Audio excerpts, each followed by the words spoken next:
I'm good to go, man.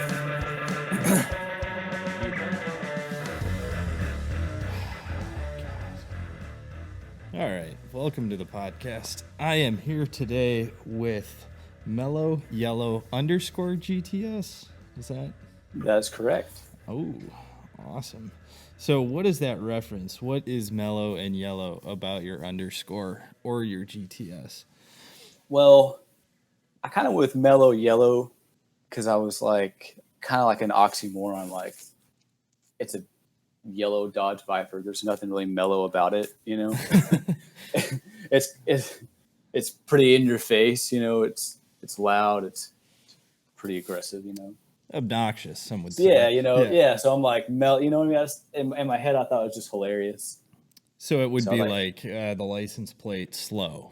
Yeah, you know, or something, you know what I mean, like that. So like, oh, you know, mellow. It's yellow, so it's kind of catchy. Mm-hmm. And then just underscore GTS because it's a Viper GTS. Like nice. Model. So it gets a lot of laughs. I can definitely tell that. Yeah. So if you would mind, could you share what type of car it is? We know it's a Viper, but what year? Yeah, it's a 2014 Viper GTS. Honestly, really, from 13 to 17, they're all pretty much the same. Mm-hmm. When I was looking, I was specifically wanting a GTS, just because it's kind of like the can do all of Vipers. You know, it's got like I want to say soft ride. It's got like a street setting, you know, for when you're wanting to just cruise, and then it's got like a track mode. You know, it stiffens up for when you're wanting to actually do some. So it's more of like a touring car. Right. I mean, like the GTS, I don't know if it actually means like something, but it's like the Gran Turismo Sport, you know, or something like that, you know, kind of like that. But whereas like the base SRT, it's just kind of stripped down of all like the niceties, and you know, it doesn't have the adjustable dampers. And oh, really? Then you've got so it's kind of like, you know what I mean? And I wanted something a little nicer than that. And then, of course, you got like the ACR and the Viper TA, which are substantially more. But I'm not out there trying to set lap records at freaking VIR, you know. So it's like, well. Have you ever tracked the car? I actually haven't, man. And it's not that like I don't want to, but we've got like a local track. It's in Tulsa, Oklahoma, which is like an hour-ish away. It's called Hallett. And it's a nice track. It's not like... to me personally, I know people are getting some good lap times out there because I know a couple of other Viper owners that have ran, but I feel like it's not the best track for a Viper to really like stretch its legs, you know? Yeah, lots of turns. Right, like you're setting some good lap times. You're competitive, but there's cars that are substantially less powerful and, you know, maybe more purpose built that are like they're just eating you up out there, you know? Yeah. They've got nothing to lose in that $4,000 gutted out build. You know what I mean? Yeah. So in that spec Miata. Right. Yeah. You know, with a big eBay turbo on it, you know? Just ready to just explode, you know, at any moment. As they scream past you at 8,000 RPMs, you know what I mean? Oh man. So, well, that's cool. But with that in mind, you know, like, you know, I bought the car to drive it, so I'm not afraid to drive it. I mean, I don't beat on my shit, but yeah. I mean, I'm not messed up. We've got some really awesome roads around here they're just epic, and I'm not messed up about freaking running that car to its limit. Yeah. You know, safely. You know what I mean? Usually, you know, if there's other cars around, you know, I'll try to pass them at like 120 as opposed to like 180. But you know. Well, yeah, and that was 7 years ago in Mexico. Yeah, exactly. You know, nothing. Now, I tell people now it tops out the speed limit. So yeah, absolutely. Yeah. Like, how fast that thing go, brother? 55. Yeah, 55 and you know, 70 on the interstate. Yep. So, dude, can you believe that our interstate speeds here are 55? No way. Yep. Are they really? Yep. Ours are loosely 65 to 70. You know, like there's parts that are 65, so that means like 77, you know, and then we got parts that are 70, and that means, you know, low 80s. So Yeah. Yeah. Huh. So Well, that's crazy. people speed like crazy around here. Yeah. So Uh, I mean, different. you'll pay for it if you get caught. But I got one good thing about the car is it's got a K40 radar detector in it. And, Yeah. What are your thoughts on that? I was thinking about getting one. shout out to K40 because that thing is awesome. Yeah. Like, man, it. What's funny is like I actually got a ticket one time. I was hauling on the interstate doing like 95. And I was coming up on two cars, on each lane. And I was like, well, here's the on-ramp. So I just went out and around and used the on-ramp as a passing lane. Mm-hmm. And sure enough, man, right there sitting there, on the on-ramp was a state trooper. He blasted up there and pulled me over. And I was like, he gave me a ticket for like careless driving, which it could have been reckless driving, but he did me a favor, Yeah. It ended up not being too bad. I worked with a lawyer and we kind of got it resolved, but paid like $190. So Yeah.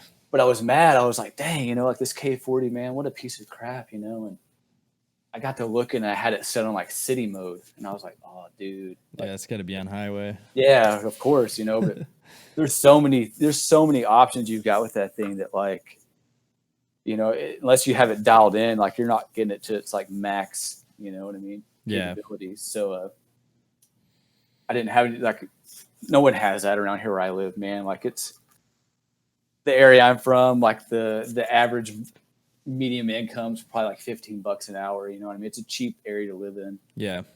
So I just reached out to K40, like their Facebook page, and like probably 30 minutes later, the owner himself like messaged me his cell phone. Like, here, call me up, man, and I'll help you sort it out. Oh wow. I was like, dude, that's awesome. So I'm sitting out in my garage with him on the phone at like 10 o'clock at night, and he helped me get it dialed in. And, Huh. So yeah, man, awesome business. Wow. Worth it. If that doesn't sell you on it, I don't know what will. Yeah, that's pretty good customer service. That's for sure. And since then, man, it'll peg them from freaking 3 miles away easy. I'm like, I got plenty of time to chill out, So maybe I should put that in the Durango. It's amazing, and like it's integrated. So like, unless you know it's there, you would never know it's there. You know what I mean? Yeah. Like it's built into like my dash. So like it uses like existing tweeter speakers that are built in to like do its audio and flash its lights and stuff like that. So wow, it's pretty awesome. Yeah, that's sick. So how hard is it to actually drive a Viper? I've never driven one, because it can get away from you, right? I mean, it can, like it's like with any car, especially the newer Vipers are a lot better as far as driving capabilities because they've got, I think it's like 4 different modes you can put it in as far as like track and sport, rain and whatnot. Do they have traction control? Yeah. The newer, okay. I think they started traction control, which man, the Viper community probably rag me out if I don't do this right, but I think it's like from the Gen 3 up. Mm-hmm. It's just when they came out with the Gen 5, it got like a lot more sophisticated. I think on the older ones, it was like on or off, whereas like this, it's got different modes or you can turn it all off, Yeah. So. Which I would not recommend. Yeah. I mean, it's cool because like even in like track mode, which is like the most aggressive you can get without having it all turned off. I mean, it'll let you step the tail out pretty significantly and just help you reel it back in, no problem. Yeah. Yeah, makes you look a real badass when you're not really a badass. Yeah, well, you have a computer watching your back. In the Corvette I have, when I put it in, there's 5 different race modes when you put it in track mode.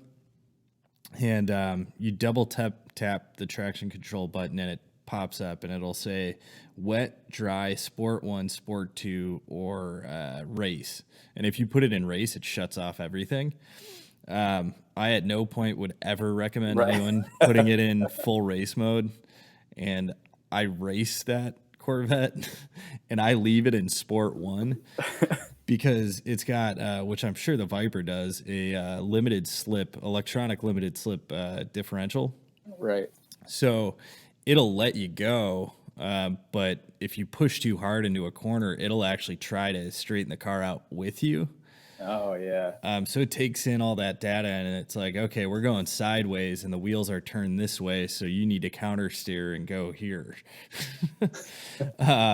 So, I mean, it's saved me a couple times. The only thing that it caused some problems this weekend for me in a race, I was overdriving the car, and because of the limited slip thing actually doing its job, it was on the brakes so much into turns before I was even there, slowing me down because I wasn't braking enough, that it actually cooked the brakes, and I lost like almost all of my braking on my fifth lap. So I was running like about a 3.5 mile track, and my brakes were just smoked. And I have racing brakes and .4 racing fluid, like it's set up for the track. Right. So Yeah, the boiling point on .4 is like pretty significant, right? it's like 500 something. Yeah. So yeah, it was really surprising, and then it was the first time that it ever happened because I had just put the racing brakes on. So it was kind of scary doing 120 miles an hour into a hard left turn, and all of a sudden the pedal's just going all the way to the floor. So I had to trust that the brakes were still there. Right. It was just scary. Yeah. So how I even got into the car, before I had the Viper, I had a 2014 GT500. And I pretty much had every bolt on you get on the car. It was making like 720s to the wheel. Yeah. Like that. It was an awesome car. And if you actually dig down enough into my Instagram, you'll see pictures of it. It's a charcoal gray GT500. Yeah, let me go through this. It's down toward the bottom, several of them. And oh, there it is. Yeah, so that was the car before the Viper, and so. I mean, I hate Mustangs, but this thing looks pretty cool. Yeah, it was man, it was an awesome car, and I got a great deal on it. Before I had that, I had a 13 5.0 that I had done all kinds of crazy bolt-ons to it too, and man, I was like, man, my next car, I want something different than a Mustang. Well, I came across the Shelby, and it was one of those deals I just couldn't turn down. Yep. And so I got it and modded the piss out of it, and dude, that thing was a rocket, man. I loved that car and would like to own another, hopefully in the near future. But would you get rid of the Viper? No, definitely not. It wasn't that good, but like that car I could get in and just go. It wasn't so much as an event like it is like taking the Viper out. Yep. I could have fun and not get mobbed at the gas station, by like all kinds of questions. You know what I mean? True. But unfortunately, someone ran a red light and hit me and totaled it out, and that's So that's what ended the life with that. And I was like, well, now this next car is definitely not a Mustang. So, and I was surprised to hear that you weren't drifting it around a corner and just run into something. Yeah, what's crazy is like I had just gotten brand new brakes and some Michelin Sport Cup 2 tires put on it. So I was ready to handle. Believe it or not, it was a Mustang built for the twisties, not so much straight line speed, but yep. Man, I got killed by a guy in a Nissan Xterra with no driver's license. So. Oh man. Yeah. So I'm still kind of dealing with the insurance on that, which Geico, my insurance, they helped me out. They're going after him. So I mean, it'll get handled one way or another. Still? How long has it been? It's been over a year and a half now. Oh wow. Yeah. So did you get paid out for that? Yeah, Geico paid me out, and his insurance claimed like 75% at fault. What? So I mean, yeah, I know, right? So yeah. They paid out 75%, and Geico's, they're like, no, you're going 100%, and that's what they're working out. Yeah. So, well, that's their problem as long as you got paid. Yeah, I'm good. They more than took care of me. So, well, not very many days you make money on a car, and I've definitely made a little bit off of it. So, oh man. So, do you daily the Viper? No. And I'd probably kill myself if I had to. Yeah. But no, I don't. And I mean, there's people out there that do. At least there's probably, I mean, as far as I know personally, I know there's probably maybe a handful that I don't want to say friends with, acquaintances with through social media that daily drive their Gen 5s. And you could if you really wanted to. It's got good cargo space. I mean, it's, aside from having to climb in and out of it, which is kind of awkward. You could probably live with it daily. Well, I don't think you're a very small guy because you work out a lot, right? Yeah, I mean, I would say often. I don't know your definition of a lot, but I try to get my 5 days in at least. Oh, I respect that. So I've been doing 2-a-days a little bit. Oh, nice. And that's I don't know if I'm seeing any benefits because I feel like my body's just eating itself. Just done. Yeah. That happens too. I actually do CrossFit, which a lot of people like to. Oh wow. Wow. So you owned a Mustang, you do CrossFit. What else you got? Oh, you like Android phones. Yeah. I mean, your only redeeming quality in this conversation is that you have a Viper. Well, man. Yeah, I'm in the air, the chair force, and that probably didn't help me at all either. So No. But whatever. You have a Viper, so it's acceptable. I daily a Subaru, so I don't know. You could probably say that maybe hurts me. I don't know. It depends. Is it like you got an Outback or it's an Impreza, little hatch. It's a hatch. Yeah. Well, I mean fuel economy. Yeah, all-wheel drive in a state that gets very little snow. I mean, you're trying to make up for a V10. So. Yeah. Right. Exactly. I would have also accepted like a Honda Civic. Ooh, yeah. Maybe. Either that or like a moped. Yeah. Yeah. Or just bike to work, Oh, yeah. Yeah. Oh, that would be very ironic. Or I have a Viper and a Schwinn. Yeah. Or maybe like a Prius that has like a sticker on the back that's like, my other car's a V10, or something like that. Yeah. And you would drive your Prius to CrossFit. Right. Exactly. Of course. I'd go get the Impossible Whopper, Mm-hmm. It's like, the no meat hamburger. And, of course. With extra lettuce. Yeah. Yeah. I mean, I'm not knocking CrossFit. CrossFit's great, but man, I've been doing it for so long, and I've been coaching it for many years, and there's nothing I haven't heard. You know what I mean? It's just most of it's funny, so I don't get hurt. Oh, of course. Until Uncle Rabdo visits your house, right? Which, man, really, like, I've been at it pretty hard for many years, and I've never hit that point. Yeah. Maybe if there's like, if like, I like to do a lot of mountain biking, and unfortunately that's where most of my injuries come from, not CrossFit, shockingly enough. Yeah. So, if I take like a good mountain bike wipeout and I'm out for like several weeks or a month and I come back, I might feel, cause I'm one of those people, man, like I don't want to accept the fact that I need to take it easy. Yeah. So when I come back, I'm like, like it's like I never missed a day, Yeah. Yeah. So, I might feel a little bad after that, but I've never experienced, full rhabdo before. So thankfully. Well, yeah. I mean, shitting your insides out is always positive. Yeah. I actually made that point to, I have a trainer, 2 days a week, and, I made that point to him in the beginning. I was like, look, I just got to let you got to tell me when to stop, because I will push myself so hard that I'll hurt myself. So like if you notice like forms out, that's why I could never do CrossFit. I went to CrossFit once and I pushed myself so hard. I hadn't worked out in like 3 years. Pushed myself so hard, keeping up with everybody that, like 3/4 through the class, I just walked outside and just puked everywhere.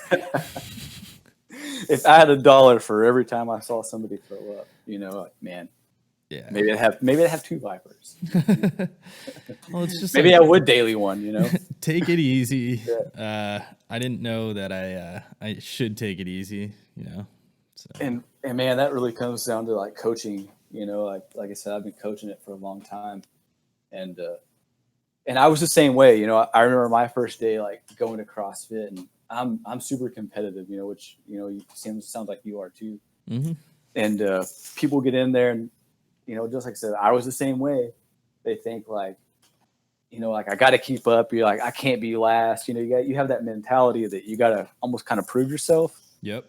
And man, I got me a good old helping humble pie, because I was getting blown out by women in there in their freaking 40s and 50s, and I was like, holy cow. Yep. For many weeks, because my coach, he was like, look, man, like compete against yourself, not against the guy next to you. And yep. Man, here I am, probably 8 years later, still at it. So yep. But I'm kind of the same way in racing. I actually won. I took 3rd place in my first chase race this weekend. Nice. And the funny thing, what's a chase race? All right, learn me on that too. All right, so a chase race is where it's points based. So I'm gonna jump on the old Google and chase race, so I don't get it wrong. Okay. Because I'm not gonna lie to you, I have no idea. I get it, man. You're just a guy with his car and hope and a dream, man. I understand. Dude, that's absolutely it. Jesus, I can't find anything. Chase race, automotive. What do I even put in here? Yeah, I'm trying to look myself. Where? Chase racing car. What is a chase race? It just comes up with like betting. You out there gambling? This is street racing. What the hell? No. All right, so I'll try to do my best to explain it. So essentially what happens is you're not racing against other people. You're racing against your time, and you're trying to match that time that you set in qualifying. So like, let's say I run 3 minutes flat.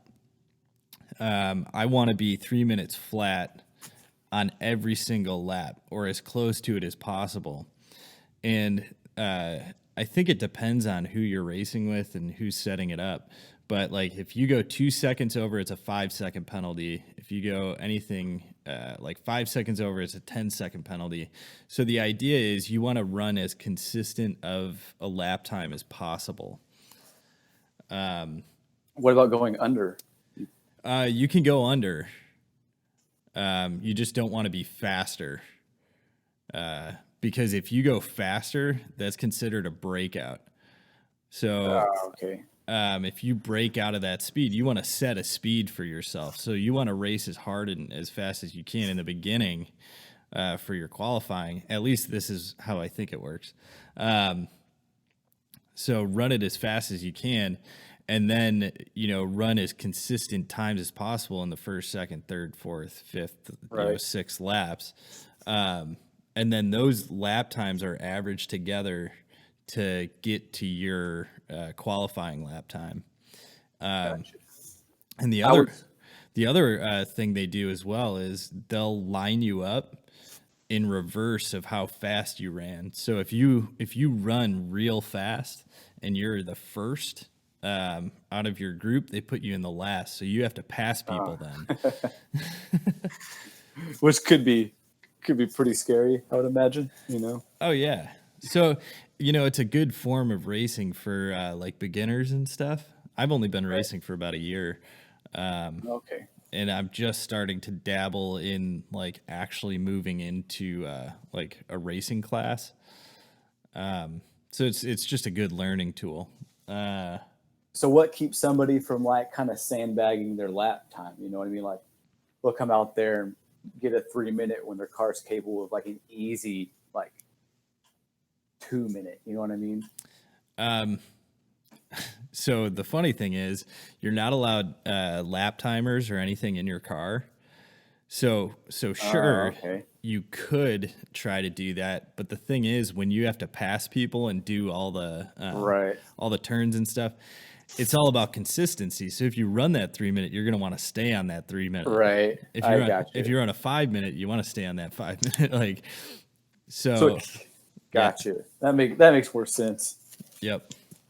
Because I could just imagine, with anything competitive, people are going to find a way to cheat. Unfortunately, that's just how things go. But absolutely, there'd be some guy out there in a freaking shoot. I don't even know. Like an aerial Adam or something out there that could pull in like 5-minute lap times when others are going like 2 minutes. Oh yeah, and I mean they can tell. Right. So if you can look at a car and probably be like, eh. Yeah, you're capable, and then they can. I mean, it's a gentleman's race, really. Right. So if you look at it and you're like, okay, so you ran a 5, and now you're running, a 250. Right. You're gonna be DQ'd because people are just gonna be like, this is bullshit. Yeah. So do you go to like a local track or is it like kind of like a yeah, we have a autocross or we have a local track by us. It's a members only thing. So that's I'm racing nice. Other members, which is cool. And I'm not gonna. So you're not getting like Jim Bob off the street who just got his backyard build just finally all duct taped together, ready to run. Kind of guys are over here racing. Kind of. I mean, we can do that a little bit, and our Spec Miata races. Some right. of the cars are like that. But you at least have to be a member, right? They can't just show up there. Right. You know who you're racing. Yeah. Followed you here from Walmart. Oh yeah. Yeah. So yeah, it's fun. It's been it's kind of been a bit of a journey because I don't think racing in general is kind of cost prohibitive, but the knowledge really lives in the track and in the individual that does do that because it's acquired over time. So everything that I've done so far into getting into racing is just asking questions and being around people. Right. It's either that or figure it out by yourself. You can only learn so much on the computer and right. try to gain that. But a YouTube video, they got their place, but it's not like actually, being out there behind the wheel, Dude, it was insane. I spent, I think I probably spent like 8 hours trying to find brakes for my car. Right. And then once I got the brakes, I'm like, okay, well, I've done a brake change before, but now I'm doing rotors. I'm bleeding the brakes. I'm changing the fluid. I'm doing all this stuff. I'm like, I could take it to a shop, but I don't trust them just from a racing standpoint. Right. Like if I were to, street drive my Corvette, great. You can throw brakes on it, tires, whatever. I'm not too concerned, but when I'm doing 120 miles an hour, I want to make sure those bolts are torqued down, and I did it. Right. When you're running anything on the freaking edge, it's like, you just never really know, how committed, Frank the tire guy is when they're throwing your, after smashing a 30-pack the night before. You know what I'm saying? Yeah. Just some kid in his Corvette. Fuck it. Yeah, and I'm sure Frank's a great guy. We all need a Frank. Yeah, I'm sure he could, chug one hell of a beer, but maybe he just wasn't feeling your brake job you needed that day, So well, and there's so many little things. It's like, okay, what type of Loctite do you use on the caliper bolts for the front? And I'm like finding all this stuff out. And do you think if I took it to the dealer and said, "Yo, could you put these rotors on?" They would just break those bolts off and put them back on without Loctite. Yeah. They'd be like, it's fine. If it starts to wobble, he'll bring it back. At 30 miles an hour. But again, if I'm, full brake pressure at 120 miles an hour and that thing comes loose and the only thing in front of me is a berm that will launch me 100 feet in the air, like, no thanks. That's kind of how I've gotten. I like to work on, and if I can do it myself, man, I'm all about doing it myself. Yep. And man, I've started many a project with just a simple YouTube video, only to find out like that's just how deep the rabbit hole goes, Yep. So I'm on my 10th trip to freaking AutoZone or O'Reilly's, Right. just to finish. Actually, man, I did my own valve cover gaskets on the Subaru a few months back, and man, it looked so easy on YouTube, and had to do it, if I had to do it all over again, like I would. Like, it is easy, but it's like with anything you're doing the first time, like it just takes that first time, Yep. And after that it's like, oh, this is nothing. So. Totally. And the way I did the brakes, because I knew it was going to take, it was probably going to take about 4 hours to bleed, change the rotors, everything. Once I ordered all the parts and knew what parts I was going after, I immediately put the car on the lift, pulled the wheels off, took the rotors off, prepped the car. So if I ran into any issues between the time I ordered the parts and they arrived, I could solve those problems leading up to it. We were talking like a little, before we got started here. Yeah. And I was telling you, my stepdad does like a security camera business. He also has he has like a dealer's license, like for cars. Yep. So we know a guy naturally who will like take these cars, they might be wrecked, they might not be. And, he'll get them running and, get them ready to sell. And so like, if I ever need like a guy to just do a job I don't want to do, Yeah. Like maybe like a water pump or something that I probably could do if I wanted, but maybe it's just not like that rewarding of a job. Yep. I just take it, over to their shop and I'm like, hey, Jose, change out this water pump. $100 later, I got a new water pump. So I mean, like, I work with that. Luckily for me, I work with that mindset that like, if I get in too far over my head, I got a guy that can maybe pull me back out. Yeah. Which isn't always the case for most people, but it's just that's kind of helped motivate me to like get my hands a little more dirty and just kind of figure it out on my own, so. Yeah, you do have a bailout. Right. I mean, a cheap one, Yeah, I have a bailout here. It's just going to cost me a lot of money. Yeah, it's just the local freaking Chevy dealership. Yeah, where they kind of look at you and they're like, "Oh, you screwed this up. I bet I could get some cash from you." crack their knuckles, man, as they're ready to shaft you big time. Oh yeah. I think like I haven't. What really pushed me to like.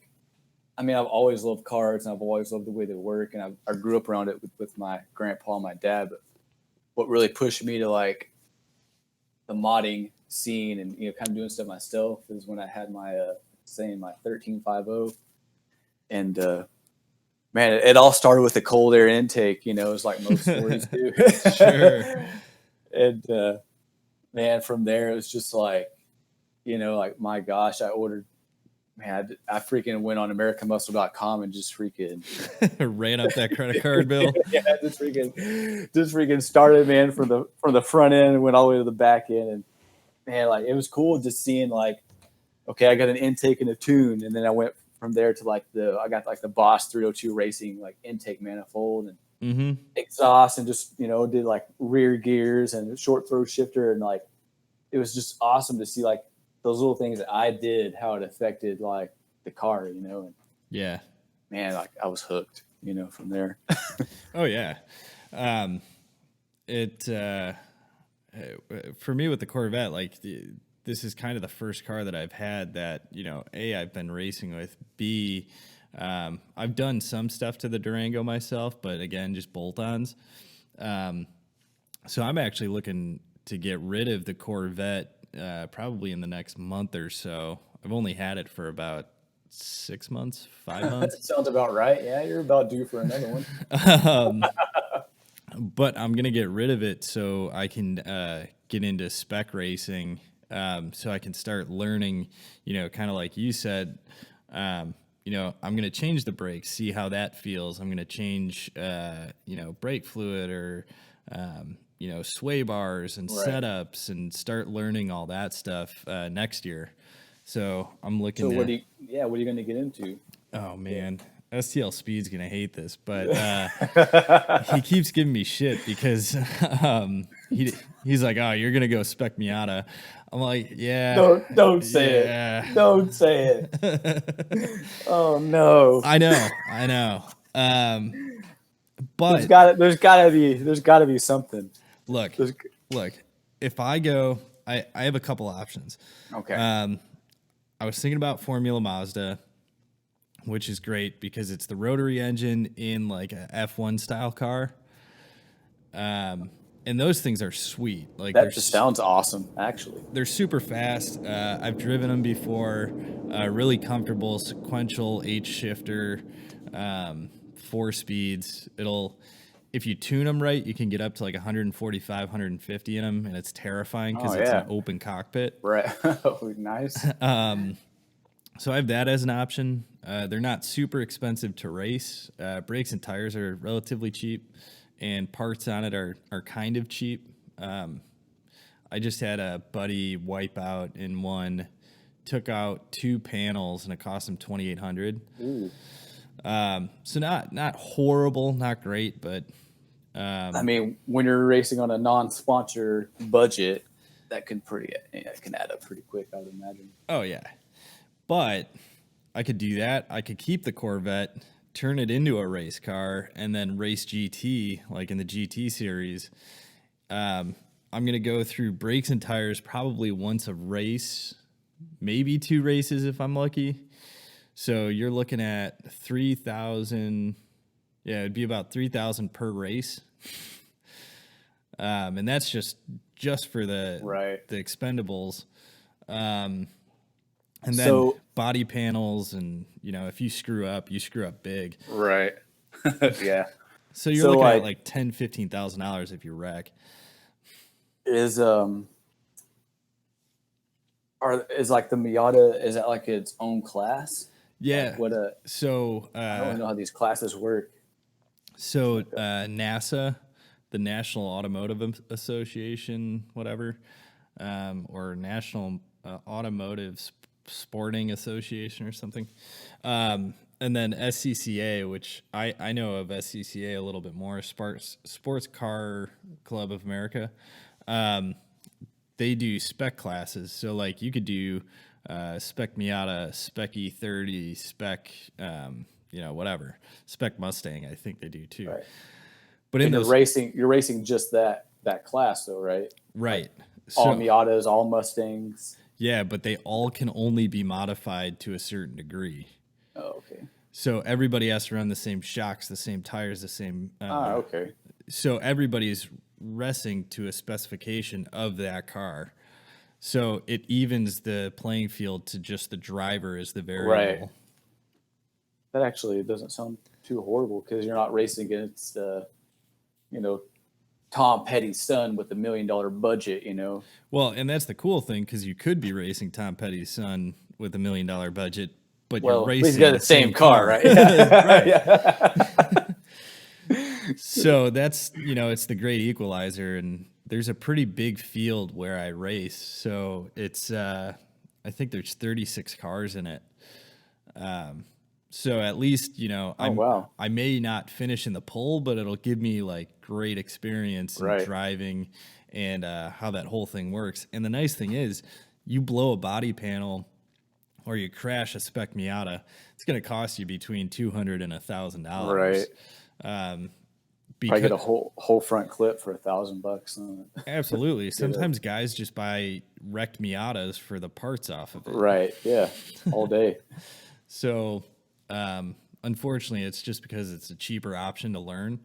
Like, minus a truck, you could get a trailer and a spec Miata and everything you need to run like a little race setup for yourself for like 25 G's. So if you're running a GT car, you got to imagine you're going to pay probably about $100K for the car. and then, trailer and Right. all the tires and stuff. So it's about $150,000 a year to run a GT car, which is just silly. Right. Yeah. If you're doing it for fun, yeah, like I don't have that. You're that guy that rolls up that maybe takes it a little too seriously. Yeah, and there's guys out there with GT3 Cup cars that cost $400,000, right? And they cost $100,000 a year to just keep up. And I guess if you got the money, like more power to you. But it's just absolutely, is it paying your bills to be out there racing? Like if not, maybe I would go another way. But have you done any autocrossing or anything? I have, not with the Viper, just because the area that our locals go to is maybe not. It's a lot of pea gravel. It's not the best area for it. There are events like I've been kind of looking at that are, within the hour's drive. It's pretty reasonable. Yeah. A lot of people around here, they're all about like the straight line speed. Like drag racing, street racing, roll racing. Straight line racing. Yeah. So, which the Viper will hold its own, but I didn't. It's not that kind of car. Yeah. So, I don't really go. I'm kind of like the black sheep when it comes to, you know what I mean? But I get all the time. You're like, I got my fully built Camaro, man. I'll freaking put bus links on that freaking Viper. And I'm like, yeah, man, you probably will. They're still going home in a catfish Camaro. So, yep. But, I was asking, like, I don't know if you've ever heard of like these kit cars. They're called Goblins. No, I have not. And dude, they're look that up. Yeah, look them up. I'm actually on their page right now. Basically, what it is, it's like it almost looks like an Ariel Atom. It's like an open wheel car, but you use a Chevy Cobalt SS as like the donor. So like it's a mid-engine car, and people buy like they're cheap. You can get like the full car for like 15,000, 16,000. What? Yeah, and I got a friend that runs one around here, and dude, that thing is amazing. I'm really, really considering getting into one as kind of like my autocross, track kind of car. Oh wow, that thing will scare you. Yeah, 260 horsepower. Yeah, I know, right? Yeah, if you get to go the supercharged route. Wow. The car, I don't know if you're on the website now, but yeah, they build them. You can get them complete or as a kit.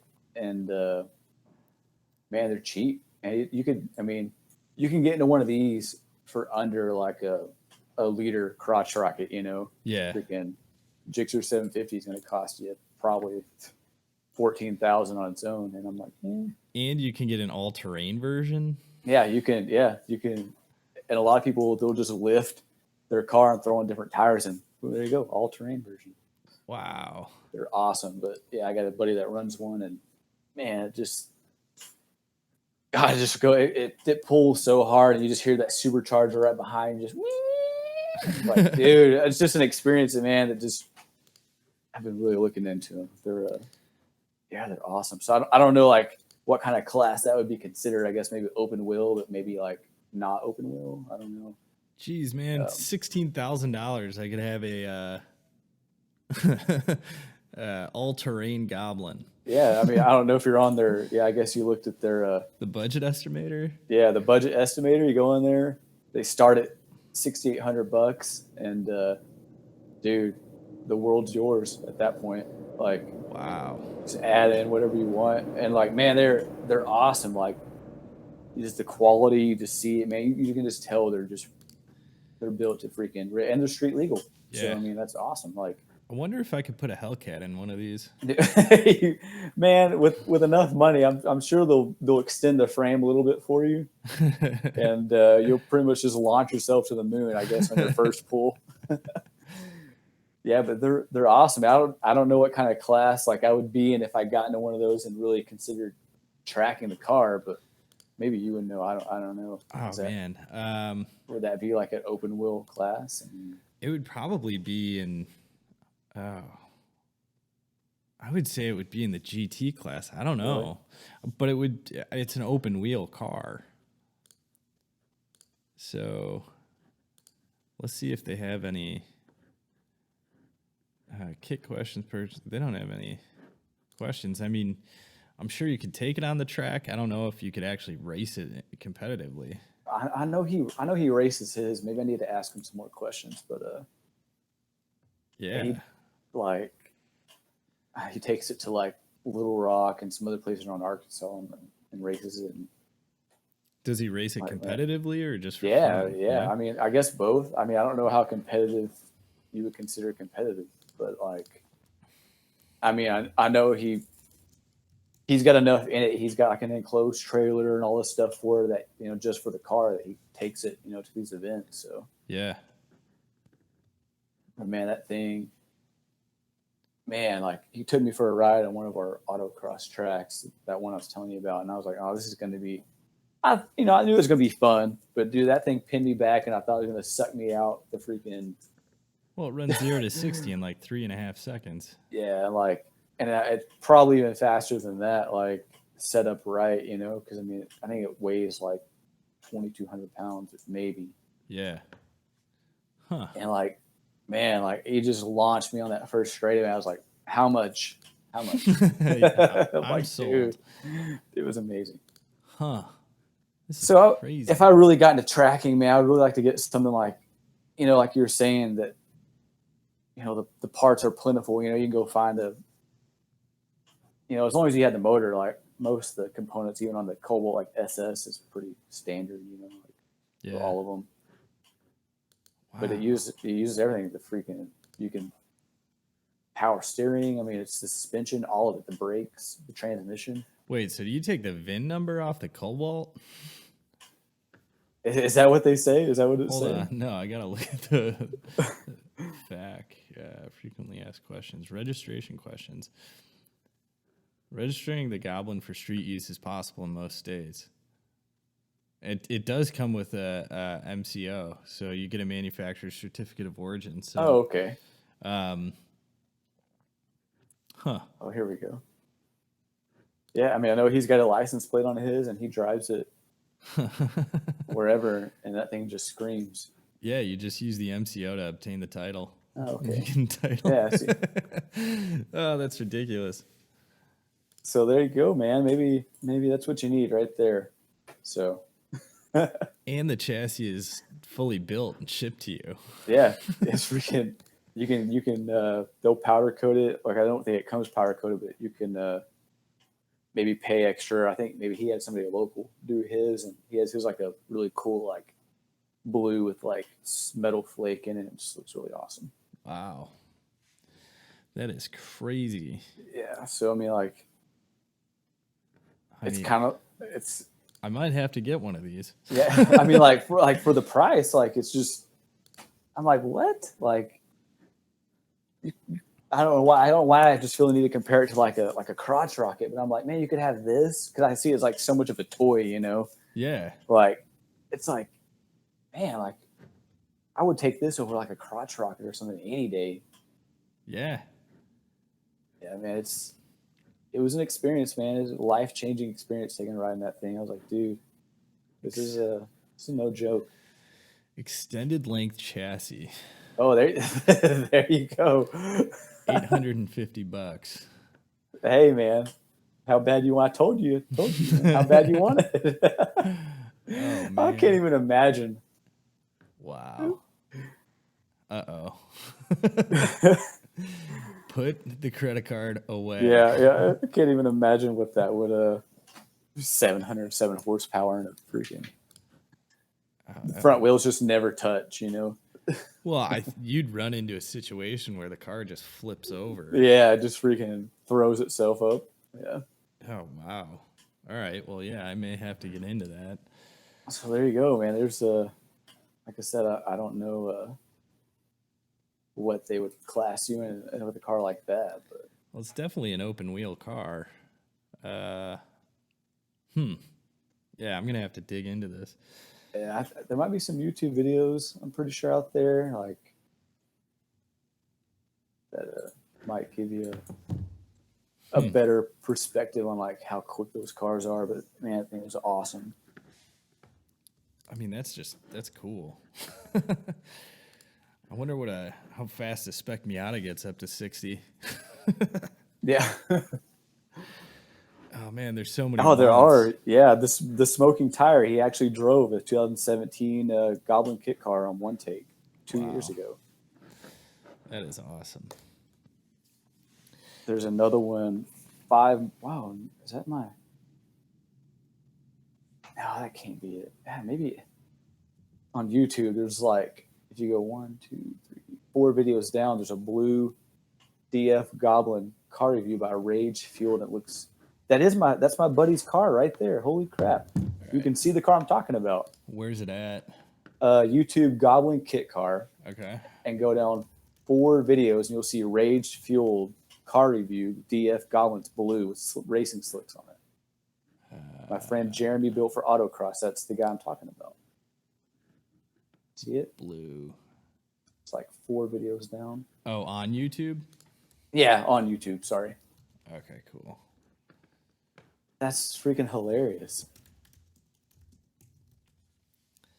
Goblin kit car. Oh, the blue one with no arrow on it? Yeah, no arrow, just straight tube chassis. Yeah, this is in Arkansas. You see my buddy Super right there, first little clip. Oh, God. And I've got all these ads. Oh, man, you don't got YouTube Premium? What's going on, man? Huh. Yeah, it's got my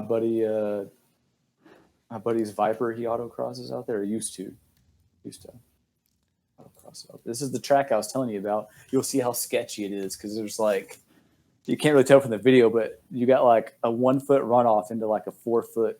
Oh my gosh, ditch. Dude! Yeah, the track is in horrible condition. I told you. It's.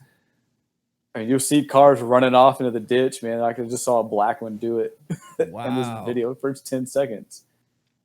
Dude, there's just cracks all over the. So what that is, it's an abandoned, well, not abandoned, but airstrip. Well, it's a military base called Fort Chaffee. It's an army base, and they like sold off chunks of this land because it's like 30,000 acres or something. Yeah. So this is like an abandoned road section on that base that like is owned by the public now, or the city, not the public. Wow. And they donated this section of road to like the autocross, the city did, and that's what you're seeing here. So yeah, it's not maintained by anybody. The city just kind of bought it because they were starting to build houses out there, and they're just like, "Here you guys go. Here's a safe place to race your cars." Dude, it's just a road. Yeah, it's just essentially a road that they've kind of coned off to make it a track. But that is wow. Yeah, there are no barriers, there's turning. So yeah, you kind of see why I'm not taking the Viper to any of these local events. Because, that would destroy it. Yeah. Huh. But yeah, this is kind of like a minute and a half in. They're starting to show his Goblin.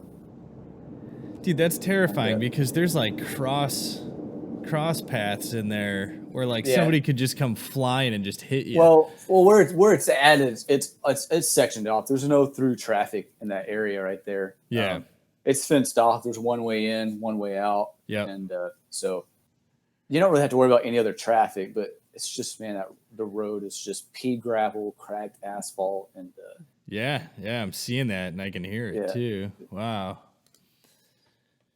But yeah, I think he runs his car. You're probably further than I am. I'm just like 3.5 minutes into the video. But dude, that thing is so funny when it winds up. Yeah, right? It just, I don't know how. Wow. He's kind of taking it easy in this video, it seems like. But yeah, there's pea gravel everywhere. Yeah. I would never take my car out here. And that car just, I mean, it's open wheel. I mean, you can get like covers for the wheels, but it just throws that gravel all at you, you know? Yeah. I mean, you'd have to at least get some flares on the front. Yeah, I think maybe he does now. This is back when he first, well, this is May 2019. Maybe the video itself is old. Because I think he's got like a little windscreen now and maybe some covers for the wheels. I'm not sure. Yeah, he's just kind of putting around on it now. But yeah, that supercharger, man, just so loud. Oh, you know what he does? He autocrosses it. Yeah, see, I thought he Does he just autocross it? I thought maybe he tracked it too, but I mean, you can drive it on a track, but yeah, you could get away with autocrossing that thing. Yeah, they got the smoking tire. I don't know if you ever watched their videos or those one takes. But he's driving that. Yeah, I'm looking at that now. Yeah. Huh. He's driving the turbocharger on this one, so it's got the full 260. They say on this it only weighs 1,550 pounds. Dang. Oh, that's terrifying. Wet 1,550. It's very light in the front. That's exactly what you want yeah. when you're racing. They're like a 100-pound dumbbell up there or something. I don't know. Yeah. But yeah, so you being I guess you're not a diehard Corvette fan if you're thinking about getting rid of yours, but what do you think of the new C8? Man, is it like, ooh, did it take all the boxes for you or what? It does, because it's like the poor man's Ferrari. Right. But would you actually own one? That's the thing. Like, would you? I think I would. I'm gonna wait to see what they come out with. Right. I'm hoping the Z06, depending on where stuff lies in the next year or two, whenever that Z06 comes out, maybe I'll wait to get one used. Right. Because that's the weird thing about the Corvette market. There's a lot of guys that just buy them and drive them on the weekends, which I'm sure the Vipers are the same. Right. I mean, I obviously track mine. So I bought it with 142 miles on it at the beginning of the summer, and I've got 9,500 miles on it. So, wow. Yeah. Just all abuse, right? I mean, but if you're listening, it was all highway miles. If you're a future buyer. I mean, pretty much. I mean, I would say maybe 500 to 1,000 of those miles were on the track, maybe. Oh, okay. That's not bad. And even if they're not, like that's what you got it for. So yeah, whatever, Yeah, and it's got all the, the fancy stuff, all the creature comforts, and then it's got all the track stuff in it too. So it could be like a weekend warrior car. Right. And it still has the warranty on it. So I'm not.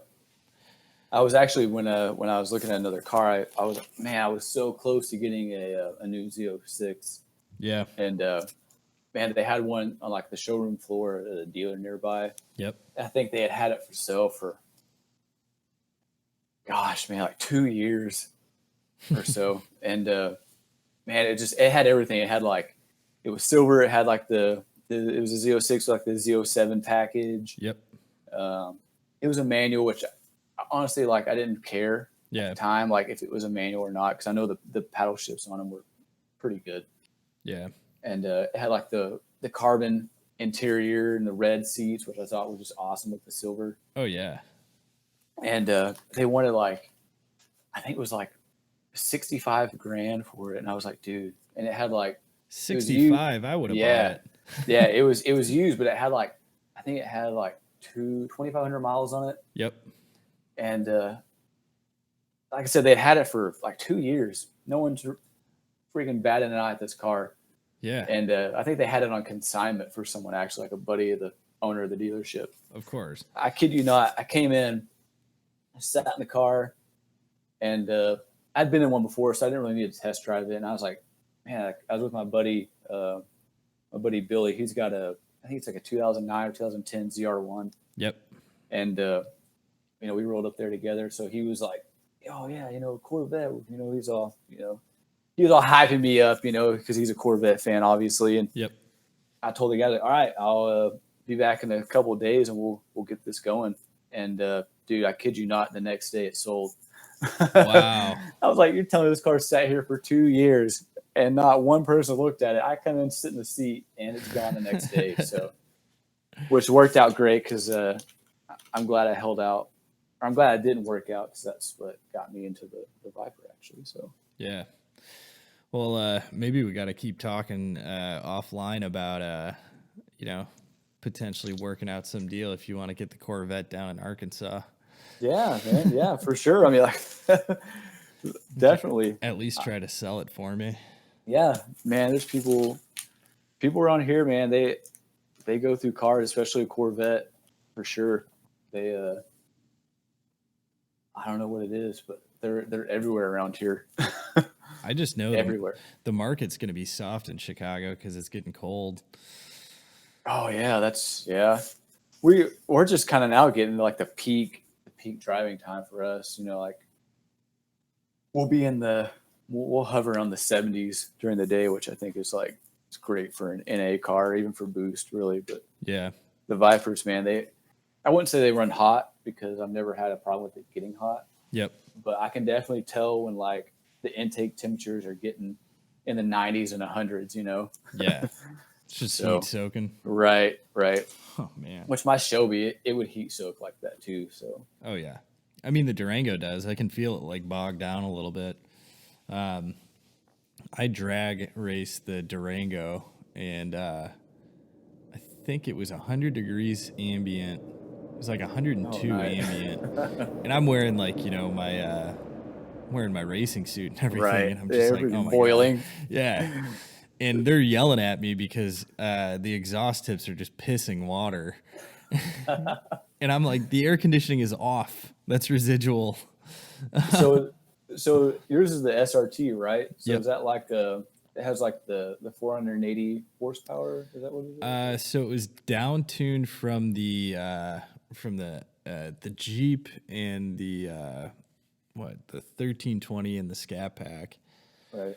So it was down tuned because they increased the torque because it's so heavy. Oh, okay. So it pulls like crazy. Right. I think I took the Durango the first time I ever went drag racing, and I ran a 13.4. Oh wow. and that was with ambient temperatures of 102, and it was I mean, my reaction times were garbage. Right. And then I think the intake temps were like around 130. Dang. Yeah, it was. So is it all? Are they all-wheel drive? Yeah, all-time all-wheel. Okay, that's what I thought they were. So when you put it in track mode, because it's got the adaptive suspension and all the niceties. Right. When you put it in track mode, it'll split it 80-20, so 20 to the front. Oh, okay. And then if you put it in snow mode, it'll do 50-50. Snow mode. Can you imagine? Like, well, I guess you may probably have. Have you driven that in the snow? Oh, it's awesome. Snow mode. Yeah, I was say like snow mode 50-50 split, and you're just doing donuts. And I've got all seasons on it, so I mean the tread pattern's not great for the snow. Right. And just whipping it around like it had just snowed, and I was with someone in my car that didn't really like aggressive driving. Right. As most people don't, sadly. But I pull out of my garage, and I lived right off of Chicago Avenue in Chicago. And I just kicked the ass end out. There's no traffic. It was probably like midnight.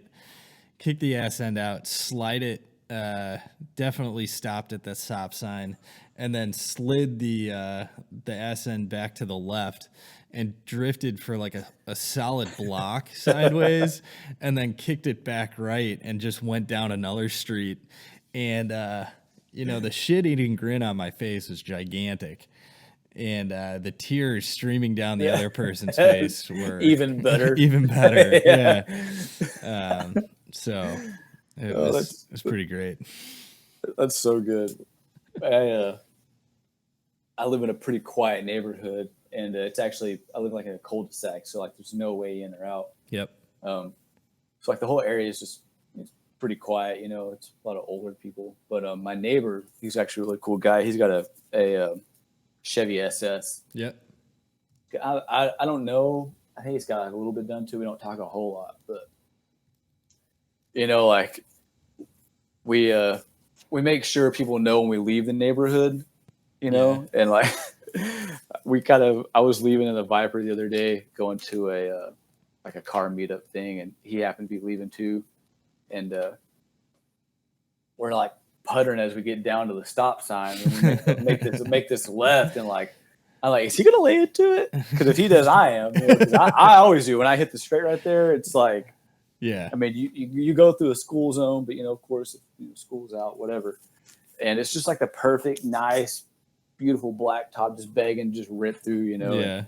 And of course, man, he just freaking lays into it, and that car is so loud. And of course, I've got a muffler delete, and I deleted the secondary cats on my Viper, so it screams too. It'll make your ears bleed. Yeah.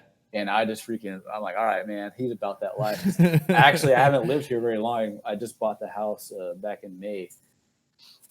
And dude, he cut into it, so I cut into it. And, man, it's just like I saw him the next day, and I was like, man, I didn't know, I didn't know if you're about that life or not, because it's pretty quiet around here.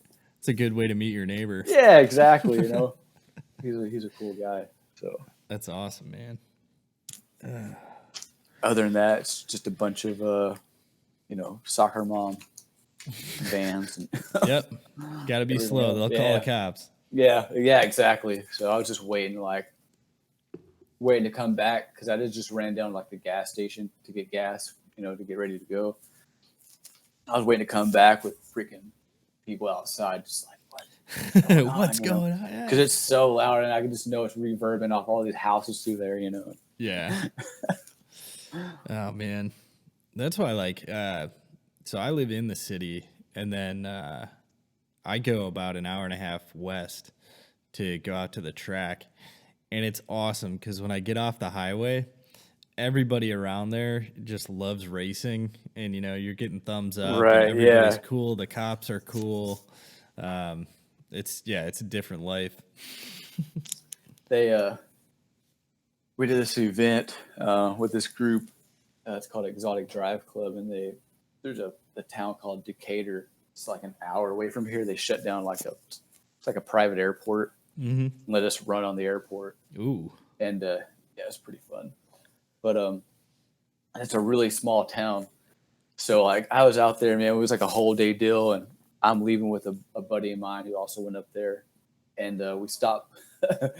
We stopped at the gas station, just like right down the street from the airport. Like I said, it's a small town. Like I think all the cops were at this event. Of course. All 5 cars, And we get to the gas station, and one of the cops was there, and I'm getting gas. And he's like, "Hey, when you leave here, man, let's lay into it. I want to hear, because he didn't get to go to the event. Yeah. He was the one cop that stayed behind, Yep. And I like rev it. And he's like, "No, like, man, do a pull, man. Like, do a pull." I'm like, I'm in the middle of the town. Like, this is it, Yeah. Full pull cop yeah. asked for it. So, and I don't know if maybe he just didn't realize, not that it's like some crazy car, but it'll throw you back, Yeah. Viper's pretty quick, Oh yeah. So I get up there, man, and I get out on the street, and I'm, perfect timing because I hit the red light. Man, when it hits green, dude, all the way in, all up through third, I probably hit like 140. I think it hits in third. And I don't know, either he loved it or he hated it, but no one ever came after me. So he asked. He asked, yeah. I don't know. Because to me, and I think it's pretty common in the Viper community, the cars just sound kind of like crap until you get up into high RPMs. Yeah. It sounds like, my grandpa said, it sounds like it's a John Deere tractor at idle, which they do. It sounds like an old tractor, man. I don't know how else to describe it. Yeah. So I was like, well, if he wants to hear it, man, he's got to hear it at its peak, Yeah, he's got above 5,000. Yeah, above 5,000 RPM. So, I got to first. And what does it rev to? It revs. It's like 6,400 RPMs. Oh, okay. So. Yeah. So I think it likes it up top. Yeah, man, it almost it almost acts like VTEC, which I think it does have variable valve timing. Yeah. But it kind of it pulls hard, and then you hit 5,500 RPMs, and it just hits a second. It's like a second wind, and man, it just screams at the top. Wow. And I'd like to see the dyno of a stock Viper. Man, I think a buddy of mine's got one. I don't know if he ever posted a picture. I'll try to get you a picture of one. I think he posted his. Viper stock dyno.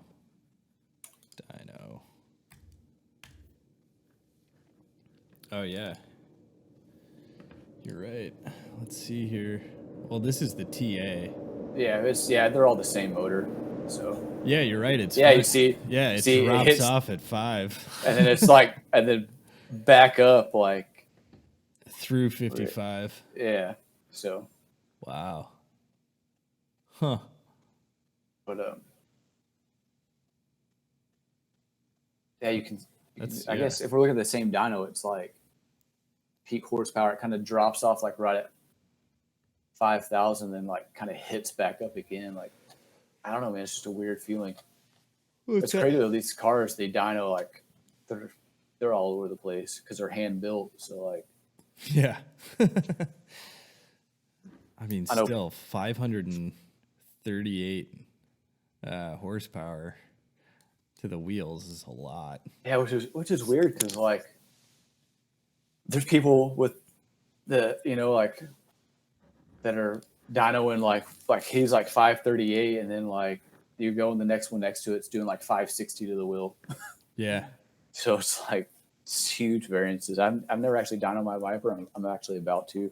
I'm looking at this is a twin turbo. The guy's got a 98 twin turbo. He's putting down, let's see, max 890. Yeah, you need to check out like Calvo Motorsports or like Nth Moto. They do all the big Viper builds. They do like they've got one I really want to do. It's like their 9-liter extreme package. And they stroke the motor out and pour. It's a 9-liter V10 basically. Oh man. And NA, and it makes like 850 to the wheel NA. Well, there's also a company that makes a supercharger plate for it. I think it's Pro Speed. Oh yeah, that I know a couple have like. That's 13,000 for the supercharger. Dude, anything with this car, I've learned it's not a GT 500. I can't get on American Muscle and spend $3,000 and be $750 to the wheel. Oh man, you're looking at I think base head cam packages for these cars are like $16,000. Wow. Yeah, so it's like. Yeah, this one with the supercharger is capable of 750 wheel horsepower, and then upgrades are available to make 1,200. Yeah, they but it's crazy, man. These cars don't need like a lot of power to like pull in some like big power cars. I don't know if you ever like heard it or like follow Sneaky Snakes. No, but I should. I mean, you check him out. He's like the poster child Viper street racing. I don't know what you would call this guy. What is it? Sneaky Snakes. You can look on YouTube or Instagram. He's got all his highway pools. Yeah, I don't know if I would do that on. Yeah, dude, he throws them on Instagram, YouTube, like he gives no shits, I guess. Yeah. But he's out of Texas. I think he's in Dallas he's in Houston. Mm-hmm. And he's got it's a 14 Viper GTS like mine, and he's got a Viper Exchanges like head cam package on it. And I think it makes like 660 to the wheels. But if you look on his videos, man, he'll pull on like 850 horsepower Hellcats, like no problem. Oh yeah, because weight's the big problem. Right, yeah. But dude, look at his Sneaky Snakes on Instagram, or like I said, his YouTube's Sneaky Snakes also. Yeah. His name's Alex. Man, he's a cool dude, and like his car is just, man, I don't even know. It's amazing. Oh wow. But all right, I'm gonna cut it there. I think we're we're an hour and something into this. I don't want to make it too long. Yeah, we can have you back on and keep talking. That's for sure. Yeah, no, that's dude. This has been awesome. Now that we got all the kinks worked out, Absolutely. So yeah, man. Cool. It's been great. Well, thanks for spending time and talking to us on the podcast. Yeah, no problem. It's great. Well, I'm gonna let you fly. Have a good night, and all right. I'll talk to you soon. Yes, sir. Appreciate it. See ya. Bye. See ya. Bye. So that was Mellow Yellow _ GTS. Great guy. Lots to talk about. We'll probably have him back on. That was pretty fluid. Again, thanks for tuning in. You can find us on SoundCloud and YouTube at the Dysfunctional Podcast. We have an Instagram page, the Dysfunctional Podcast. So thanks for listening, and we'll see you next week. Take care.